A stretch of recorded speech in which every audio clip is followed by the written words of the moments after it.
Today we will study about Hobin-Hoist reaction. आज हम Hobin-Hoist reaction के बारे में पढ़ेंगे. This is an alternative method to prepare hydroxyacetophenone when Friedel-Crafts or the Fries rearrangement is not successful. In this reaction, phenol is treated with a nitrile in the presence of zinc chloride as catalyst. हॉबिन-हॉइस्ट अभिक्रिया के अंदर हम देखते हैं कि यह एक alternative method है हाइड्रोक्सी एसिडोफिनोन बनाने के लिए उन कंपाउंड्स में जहां हम कीटोन ग्रुप डेवलप नहीं कर सकते फ्रिडल-क्राफ्ट रिएक्शन के द्वारा या फ्राइज रीअरेंजमेंट के द्वारा, तब यह हॉबिन-हॉइस्ट रिएक्शन काम आती है. और इस अभिक्रिया में फिनॉल की रिएक्शन नाइट्राइल के साथ कराई जाएगी जिंक क्लोराइड कैटलिस्ट की उपस्थिति में. ये रिएक्शन देखें, यहाँ पर फिनॉल कंपाउंड जिसमें 1,3,5 ट्राईहाइड्रोक्सी बेंजीन जो कि फ्लोरोग्लूसिनॉल है, उसकी रिएक्शन मिथाइल साइनाइड से कराई. और यह रिएक्शन जिंक क्लोराइड और HCl के प्रेजेंस में करा रहे हैं. तो यहाँ देख रहे हैं आप बेंजीन में C double bond NH single bond CH3 ये ग्रुप डेवलप हो गया है ऑर्थो पोजीशन पे. जब इसका हाइड्रोलाइसिस करेंगे तो ये NH की जगह पे यहाँ पे CO ग्रुप डेवलप हो जाएगा और ये NH अमोनिया के फॉर्म में एलिमिनेट हो जाएगा. इस तरह से हमें पॉलीहाइड्रिक कंपाउंड पे एसिटाइल ग्रुप मिल गया. तो ये उन कंपाउंड्स के लिए रिएक्शन बेनिफिशियल है जहाँ पर हम फ्रिडल-क्राफ्ट या फ्राइज रिएक्शन के द्वारा एसिटाइल ग्रुप इंट्रोड्यूस नहीं कर सकते. वहाँ इस तरह से methyl cyanide in presence of zinc chloride and HCl के द्वारा पहले इमीन इंटरमीडिएट डेवलप करते हैं और जिसके हाइड्रोलाइसिस से कीटो कंपाउंड या एस्टोफिनोन मिल जाएगा. The reaction is not very useful to monohydric phenol but is widely use for di and polyhydric phenols. यह रिएक्शन मोनोहाइड्रिक फिनॉल के लिए उतनी उपयोगी नहीं है जितनी कि पॉलीहाइड्रिक फिनॉलिक कंपाउंड के लिए है. पॉलीहाइड्रिक फिनॉलिक कंपाउंड्स में फ्रिडल-क्राफ्ट या फ्राइज वेरिएंट के द्वारा एसिटाइल ग्रुप इंट्रोड्यूस करना कठिन होता है. इसलिए हम हॉबिन-हॉइस्ट रिएक्शन के द्वारा एसिटाइल ग्रुप इंट्रोड्यूस कर सकते हैं. ये मैकेनिज्म देखें. The following mechanism it is analogous to Gattermann reaction has been proposed. इसका जो मैकेनिज्म दिया गया है वो गैटरमैन अभिक्रिया से मिलता जुलता है. यहाँ देखें, फ्लोरोग्लूसिनॉल लिया, मिथाइल साइनाइड के साथ रिएक्शन कराई और in presence of AlCl3 HCl के प्रेजेंस में रिएक्शन करा रहे हैं. तो ये कंप्लीट दोनों स्टेप करने के बाद हाइड्रोलाइसिस करने के बाद हमें एसिटाइल ग्रुप यहाँ पर मिल गया है. अब किस तरह से ये रिएक्शन हो रही है इसका मैकेनिज्म देखते हैं.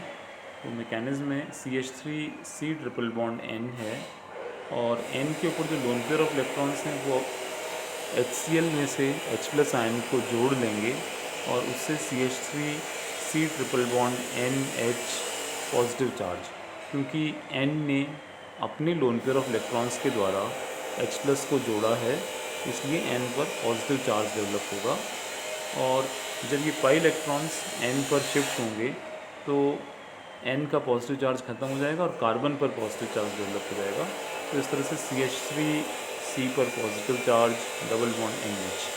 ये स्पीसीज क्योंकि HCl मीडियम में है तो Cl के द्वारा ये पॉजिटिवली चार्ज कार्बन पर बॉन्ड बन जाएगा. तो इस तरह से ये हमें CH3C पर Cl का बॉन्ड डबल बॉन्ड NH ये स्पीसीज मिल गई. अब AlCl3 के प्रेजेंस में किस तरह से इलेक्ट्रोफाइल डेवलप होता है वो देखिए. ये हमने वापस से NH डबल बॉन्ड C जिसके ऊपर एक मिथाइल है और डॉटेड बॉन्ड के द्वारा हमने Cl लिखा और आगे डॉटेड बॉन्ड के द्वारा AlCl3 लिखा.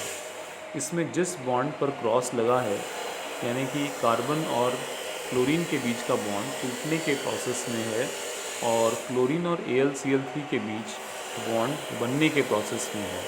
इससे AlCl4 नेगेटिव बन जाएगा ये. और दूसरी स्पीसीज हमें मिलेगी NH डबल बॉन्ड C पर positive charge single bond CH3. ये अब हमारा इलेक्ट्रोफिलिक स्पीसीज़ है जो फिनोलिक कंपाउंड पर अटैक करेगा। तो इस तरह से इसके अंदर भी रेजोनेंस पाया जाता है। ये पाई इलेक्ट्रॉन्स की तरफ अगर n के लोन पेयर शिफ्ट करें तो यहाँ ट्रिपल बॉन्ड आएगा और ये NH positive charge, triple bond C, single bond CH3। हालांकि जिस पर पॉजिटिव चार्ज कार्बन पर है ये कार्बोकेटाइन स्पीसीज़ हमारे लिए एज इलेक्ट्रोफाइल काम की है। आगे हम देखेंगे ये इलेक्ट्रोफाइल फिनोलिक कंपाउंड पर अटैक करती है।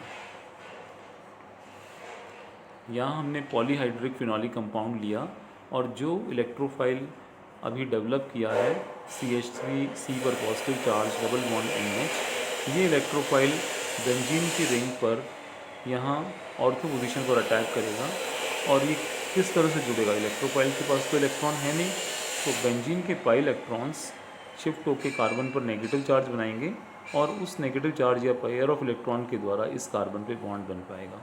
इस तरह से देखें बेंजीन में एरोमेटिक नेचर डिस्टर्ब हो गया और ये कार्बन पर सिंगल बॉन्ड H दिखाया और यहाँ पर जो नेगेटिव चार्ज था उससे C के साथ बॉन्ड बन के double bond NH, single bond CH3।